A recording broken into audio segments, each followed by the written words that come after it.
12টি পরিবার একেবারেই আগুনে পড়ে নিঃস্ব হয়ে গিয়েছে। প্রিয় দর্শক, আপনাদেরকে যুক্ত করেছি চট্টগ্রামের হাটহাজারী উপজেলার গুমানমদন ইউনিয়নের 9 নং ওয়ার্ড ফয়জুল্লাহ সারাংবাড়িতে গতরাত মেরাজ রজনীতে প্রায় একটার সময় এখানে অগ্নিকাণ্ডের সূত্রপাত ঘটে। সেই অগ্নিকাণ্ডে 12টি পরিবারের একদম পরনের কাপড় ছাড়া তারা তেমন আর কোনো কিছু বের করতে পারেনি। এখানে আমরা সকালে এসে যে বিষয়টি দেখতে পাচ্ছি, বিষয়টা হচ্ছে ঘরের যে সমস্ত আসবাবপত্র ছিল, কাঁথা, বিছানা, আলমারি, তারপর হচ্ছে কি অর্থাৎ প্রয়োজনীয় যে 12টি পরিবারের প্রয়োজনীয় যে জিনিসপত্র থাকে, সেই 12টি পরিবারের জিনিসপত্র সহ একদম নগদ টাকা, স্বর্ণ অলংকার সহ এখানে প্রায় 30 থেকে 40 লাখ টাকার ক্ষয়ক্ষতি হয়েছে বলে তারা প্রাথমিকভাবে ধারণা করছেন। আমি যদি আপনাদেরকে একটু দেখাতে যাই, এখনো কিন্তু এখানে আগুনের যে একটু ধোঁয়া, সেই আগুনের ধোঁয়াটি বের হচ্ছে। এই যে আপনাদেরকে দেখতে পাচ্ছি, এখানে যে আসবাবপত্র ছিল, আলমারি, প্রায় 12টি পরিবারের যে আলমারিগুলো ছিল, সেই 12টি পরিবারের আলমারিগুলো একেবারেই তেমন কিছু নাই। সেখানে তারা আমাদেরকে জানিয়েছে নগদ টাকা ছিল, স্বর্ণ অলংকার ছিল। এখানে 12টি পরিবারের মধ্যে 2টা পরিবারে কিন্তু প্রবাসী রয়েছেন এখানেই, আর বাকি 4টা পরিবার কিন্তু এখানেই তারা বিভিন্ন চাকরি বাকরি করে, সেই বিষয়টা আমাদেরকে জানিয়েছে। হ্যাঁ, আচ্ছা। আমি যদি বলি, এখানে যে কয়েকটি পরিবারের নাম আমি উল্লেখ করেছি, মোহাম্মদ দিদারুল আলম, নুর ইসলাম, মোহাম্মদ এমদাদুল ইসলাম, তহিদুল ইসলাম, এদের তারা আমাদেরকে জানিয়েছে তাদের পরিবারের ক্ষয়ক্ষতি প্রায় এখানে নগদ টাকা ছিল, স্বর্ণ অলংকার ছিল, সব মিলিয়ে তারা 40 লাখ টাকা আমাদেরকে জানিয়েছে। এরপরে আর যে আলাদা পরিবার ছিল, মোহাম্মদ আব্দুল শুকুর, মোহাম্মদ ফারুক, মোহাম্মদ আবু বক্কর, মোহাম্মদ পারভেজ, তিনি কিন্তু ব্যবসায়ী ছিলেন। তিনি সামনে যে একটি কোরবানি আসছে, সেই কোরবানি মহোৎসবে তিনি গরুর ব্যবসা করার জন্য তিনি প্রায় অনেকগুলো নগদ টাকা, কিন্তু তিনি প্রায় 4 থেকে 5 লাখ টাকা নাকি তিনি সেখানে নগদ টাকা রেখেছিলেন। তিনি কিছুদিন পরে কিন্তু তিনি সেই গরুর ব্যবসা করার জন্য তিনি চট্টগ্রামের বাইরে যাওয়ার কথা ছিল, সেই টাকাগুলো নাকি সেখানে একদম পুরে একদম ছাই হয়ে গিয়েছে। আমি আপনাদেরকে আরেকটা দৃশ্য দেখাচ্ছি, এখানে যে বাথরুম ছিল, সেই বাথরুমের কোনো কিছুই কিন্তু এখানে একদম অক্ষত নেই। হ্যাঁ, প্রিয় দর্শক, আমরা গতরাত যে মেরাজ রজনীতে ছিল, সেই মেরাজ রজনীতে পরিবারের যারা পুরুষ সদস্যরা ছিল, তারা কিন্তু অনেকে কিন্তু তারা পরিবারের বাহিরে থাকার কারণে কিন্তু অনেকে কিন্তু বলতে পারেনি। তারা ঘটনার সূত্রপাত শোনার সাথে সাথেই তারা কিন্তু ঘটনাস্থলে এসে উপস্থিত হয়েছেন। অনেকে কিন্তু সকালেই উপস্থিত হয়েছেন। আমি একটু এখানে একজন পরিবারের সদস্য আছে, আমার পিছনে একজন পরিবারের সদস্য আছে, আমি ওনার সাথে একটু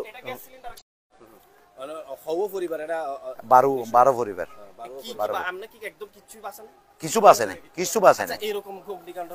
আল্লাহ পাকে জানে। আমরা মসজিদ আইসি দি 11:30 বাজে আসি, কানা খাই আমার ঘুম আইসে, এই সময় মানে খবর বুঝে দিচ্ছে।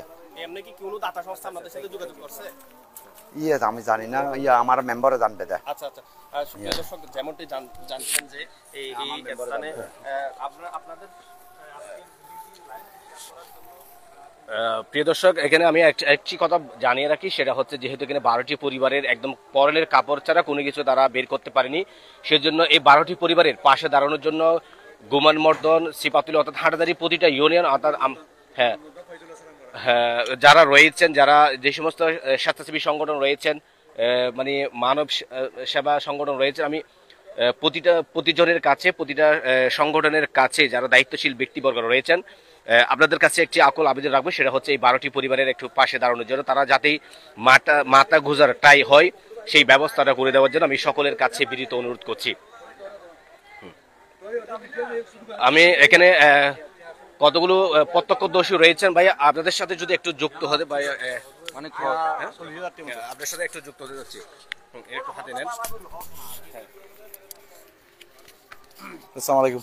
হ্যাঁ, যে আগুনের সূত্রপাত কিভাবে হয়েছে, কয়টি পরিবার এখানে ক্ষতিগ্রস্ত হয়েছে সেই বিষয়ে যদি একটু বলেন। আগুনের সাথে আমি ঘর থেকে আসছি যে দেখতেছি এই দুইটা চলতেছে এখন, দুইটা উত্তর সাইড থেকে চলতেছে দুইটা, এটা এটা আর এটা চলতেছে, চলে মোটমাট 12 পরিবার। ওদের কি পরিমাণ ক্ষয়ক্ষতি হয়েছে বলে আপনি মনে করছেন?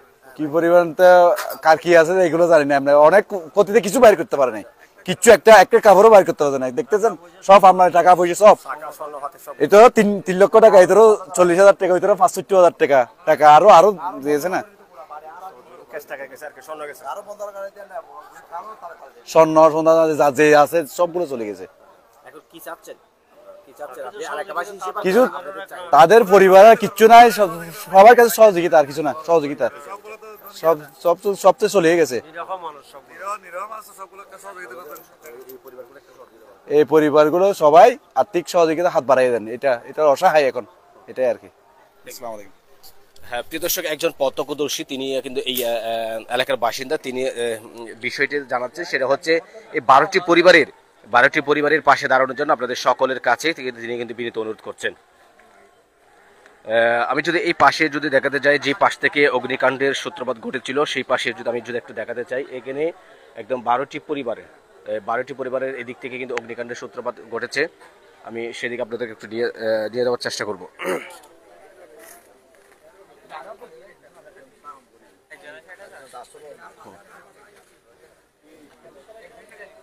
এখানে এই পরিবারের যিনি একজন ছোট ছেলে ছিলেন মোহাম্মদ পারভেজ, তিনি আমাকে একটি বিষয় জানিয়েছেন। তিনি ব্যবসা করার জন্য কিছু নগদ টাকা তিনি গচ্ছিত রেখেছিলেন, সেই নগদ টাকাগুলো কিন্তু তিনি বের করতে পারেনি। এই দিকে কিন্তু আগুনের যে ধোঁয়া, সেই আগুনের ধোঁয়া কিন্তু এখনো বের হচ্ছে, আমরা দেখতেছি।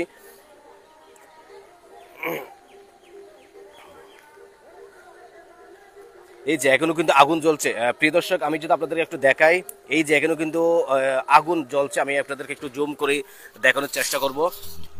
তবে ফায়ার সার্ভিস এসে কিন্তু এখানে আগুন নিয়ন্ত্রণে এনেছে বলে আমরা এলাকাবাসীর কাছ থেকে আমরা জেনেছি। এই যে এখনো আগুন জ্বলছে, গত রাত থেকে এখনো পর্যন্ত এখানে আগুনের কিন্তু ধোঁয়া এবং আগুন কিছু কিছু জায়গায় এখনো কিন্তু আগুন জ্বলছে। আমি সকলকে লাইভটা শেয়ার করে দেওয়ার জন্য বিনীতভাবে অনুরোধ করছি, এবং পাশাপাশি এই 12টি পরিবারের পাশে দাঁড়ানোর জন্য আমি সকলের কাছে বিনীত অনুরোধ করছি। হ্যাঁ, ইতিমধ্যে এখানে হাটহাজারী উপজেলা প্রশাসন এখন ইউনো এবি মুর্শিদুজ্জামান তিনি কিন্তু এসেছেন, এবং প্রকল্প বাস্তবায়ন কর্মকর্তা নিয়াজ মুর্শেদ ভাই তিনিও কিন্তু এসেছিলেন। তারা এসে প্রাথমিকভাবে এখানে 12টি পরিবারকে নগদ 5,000 টাকা করে তারা প্রাথমিকভাবে অনুদান দিয়েছেন এবং কিছু কম্বল বিতরণ করেছেন। তারা আমাদেরকে আরেকটি বিষয় নিশ্চিত করেছেন, সেটা হচ্ছে এই 12টি পরিবারের ব্যাংক লোন সহ অন্যান্য চাকরি বাকরি সহ যে যদি কোনো জায়গায় যদি তাদেরকে সহযোগিতা প্রয়োজন হয়, তারা সবসময় উপজেলা প্রশাসন এই 12টি পরিবারের পাশে থাকবে বলে আমাদেরকে জানিয়েছেন। স্কুল পড়ুয়া শিক্ষার্থীরা তাদের বইপত্র কিন্তু কোনো কিছু কিন্তু বের করতে পারেনি। এখানে আরেকজন প্রত্যক্ষদর্শী আছেন, আমি একটু ভাইয়ের সাথে একটু যুক্ত হব। ভাইয়া, আপনি তো দেখছেন এখানে অনেক 12টি পরিবারের প্রায় অনেক ক্ষয়ক্ষতি হয়েছে, আপনি দেখে আপনি কি বলবেন? এই আসলে এই ধরনের ঘটনা আপনি দেখছেন কিনা কোনো সময়? না, আমার লাইফে আমি একটা কথা আছে যে মানুষ আমি চোখের সামনে নিঃস্ব হতে দেখেছি, কিন্তু আমার কিছু করার ছিল না। আমার লাইফে আমি কালকে এই প্রথম দেখলাম, এত আগুনের এত লেলিহান, মানুষ কাছে যাওয়ার কোনো সুযোগ ছিল না। আমরা অবশ্যই উপস্থিত ছিলাম, কিন্তু আমাদের করার কোনো সুযোগ ছিল, আমরা কাছেও আসতে পারিনি। আগুন ভয়াবহতা এত বেশি ছিল, সেখানে মানুষের পক্ষেও কোনো কিছু করার ছিল না।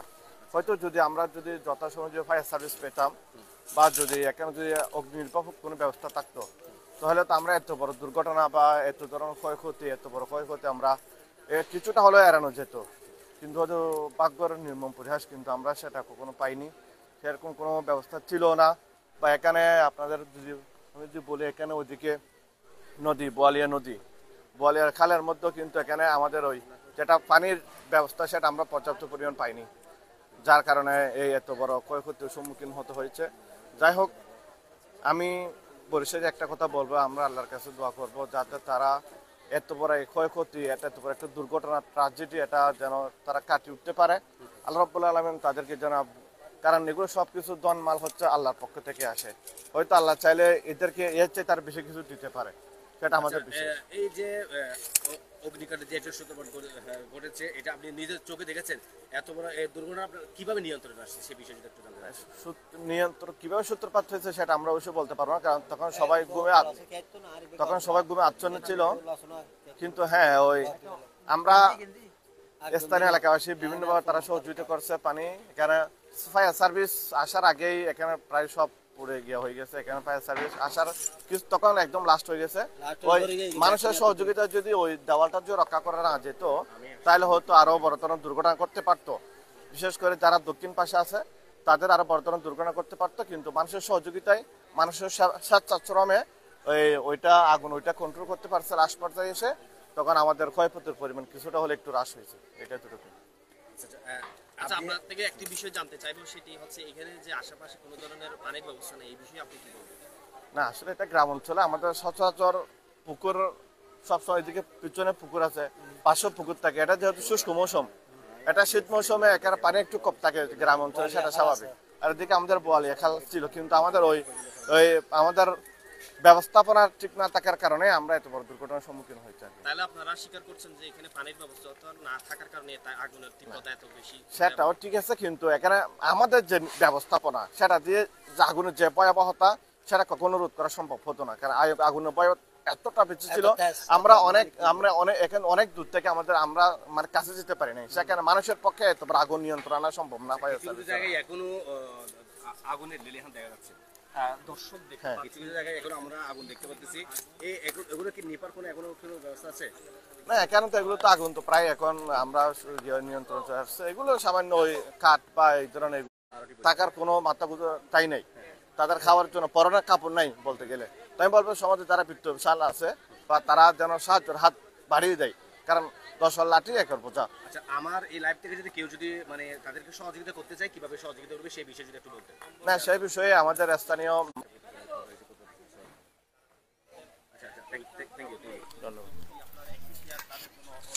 হ্যাঁ, প্রিয় দর্শক, এখানে একজন প্রত্যক্ষদর্শী তিনি কিন্তু জানিয়েছেন তিনি আসলে পাশে ছিলেন। তিনি অগ্নিকাণ্ডের যখন সূত্রপাত ঘটছিল তখন তারা পাশে কিন্তু চোখে দেখা ছাড়া তাদের করার তেমন কিছু ছিল না। আগুনের যে লেলিহান সেটা এমনভাবেই ছড়িয়ে পড়েছে, তারা যে পাশে আসার মতো ক্ষমতা ছিল না। পরিশেষে মানে ফায়ার সার্ভিসের ইউনিট এসে তারা আগুন যখন নিয়ন্ত্রণে আসছে পরে তারা কাছে আসার সুযোগ পেয়েছে।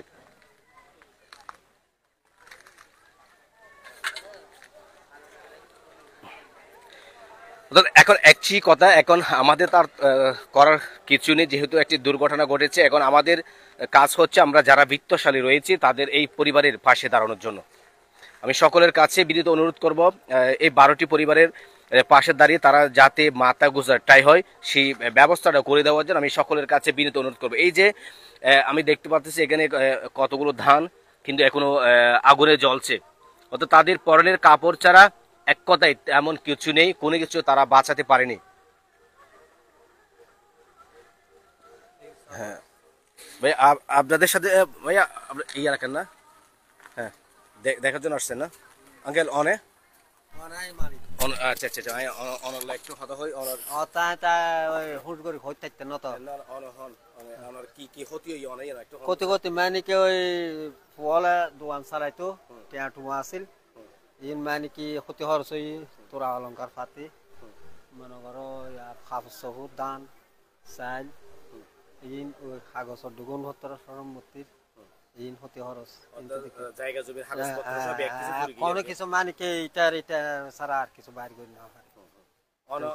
যেটা আগুন তো যে অনেক তো হড়া ছিলেন আগুন যাতে যে সময় মানে সবাত আগুন দরিয়ে মানে কি এখন দড়ি ফেলাই দড়ি যাতে ফেলাই মানে কি এই ঘরটা আসলে চার করে ঘরটা ছেলে 3 জন ছোট ছোট বাচ্চা বাইর করলাম, তার ওই ঘরটা দুই বাইর করলাম, ওই ঘরটা গোমত নদী তারা দড়ি ফেলাই তো আগুন ছাড়াই তারা মারা ডাহাই দিলাম আর পর মারা ডাহাই দিলাম আন মা আসছিল আন মারা হলুদ গুড়ির মানে নিতে হওয়ার দিকে এখন তো হরনো হয়তো আরো শুনো মেডিকা আয় অন্ধ যে বেড়ে তুরুন তিন বাইর করতে করতে এখন সারাই দিয়ে মাইকে থই আল্লাহ ছিলে করি ওই মোবাইল থই কখনো আর লোকজন যাত্রায় সে ফায়ার ব্রিগেড যাত্রায় সে সারাই গিয়ে গেছে সারানো এখনো গেল গরমত তাব ওই সিসের মধ্যে লাগিয়ে গিয়ে তো ক্ষতি হওয়ার আর বেশি ওই মানে কি ফল তো দোয়ান দানা আটু মানে কি তোর আমার বিকাশ চালাইতো এই মানে কি সম্পূর্ণ ফুরি গিয়ে কিছু বাইর করে নেওয়া হয় তারপরে দিয়ে এরা সোনা চান্দে অল্প আছিল এই নগে অনর নাম কি আগে আর নাম আব্দুল শুক্কুর আব্দুল শুকুর আচ্ছা অনর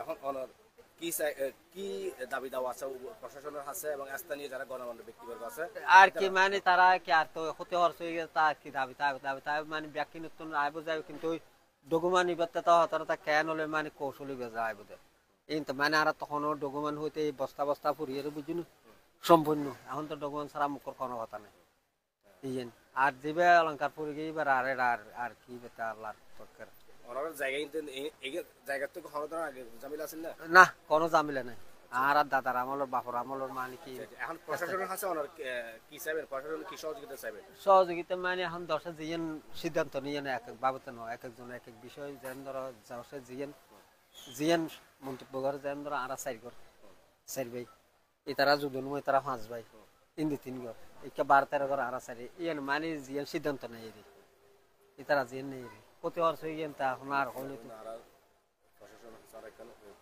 চাহিদা আছে আর যে কোনো ধরনের সহযোগিতা করবেন আচ্ছা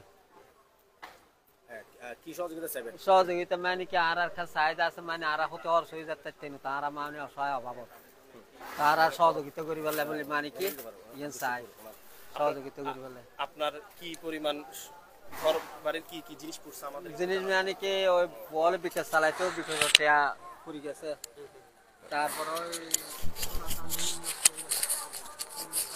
প্রিয় দর্শক তিনি তার নাম হচ্ছে আব্দুল শুক্কুর তিনি কিন্তু যখন আগুনের যে সূত্রপাত যখন ঘটে যায় তখন কিন্তু তিনি বুঝতে পারেন তখন পরিবারের যে সমস্ত ছোট ছোট বাচ্চারা ছিল শিশুরা ছিল বৃদ্ধ মা ছিল তাদেরকে তিনি ঘর থেকে বের করতে কিন্তু ততক্ষণে কিন্তু যে আগুনের যে লেলিহান ছিল সেই আগুনের লেলিহান কিন্তু ছড়িয়ে পড়ার কারণে কিন্তু তারা আর আগুনটা নিয়ন্ত্রণে আনতে পারেনি বলে তিনি আমাদেরকে জানিয়েছেন তবে তিনি জানাচ্ছেন তার যে ভাইরা ছিল তারা কিন্তু এখানে ব্যবসা বাণিজ্য করত মোবাইল ব্যাংকিংয়ের ব্যবসা করত প্রবাসী আছে অর্থাৎ সব মিলিয়ে তাদের যে নগদ টাকা স্বর্ণ অলঙ্কার ছিল সব কিছু কিন্তু এখানে আগুনে একদম পুড়ে যায় এবং তিনি আরেকটি বিষয় জানিয়েছেন সেটা হচ্ছে তাদের যে জায়গা জমির যে দলিল পত্রগুলো ছিল সেই দলিল পত্রগুলো কিন্তু তারা কিন্তু এই আগুন থেকে তারা বাঁচাতে পারেনি অর্থাৎ যারা সেই ডকুমেন্টগুলো যাতে প্রশাসন তাদেরকে যাতে পুনরায় ফিরিয়ে পাওয়ার কোনো ধরনের ব্যবস্থা করে সেই বিষয়টি তিনি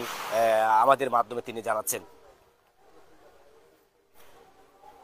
হ্যাঁ এখানে লাইভে একজন ভাই আমাকে কমেন্ট করেছেন হাটাজারির কোন জায়গায় আমি আপনাদেরকে যদি একটু বলি হাটাজারি উপজেলার গুমারমর্দ 9 নং ওয়ার্ডের ফয়জুল্লাহ সারাং বাড়িতে গতরাত এই অগ্নিকাণ্ডের ঘটনাটি ঘটে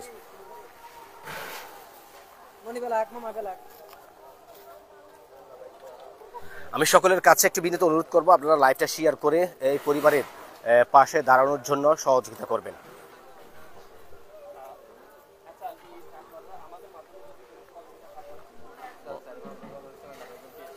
এখানে সকাল থেকে কিন্তু অনেক মানুষ কিন্তু এখানে এই ঘটনাস্থল পরিদর্শন করার জন্য কিন্তু আসছেন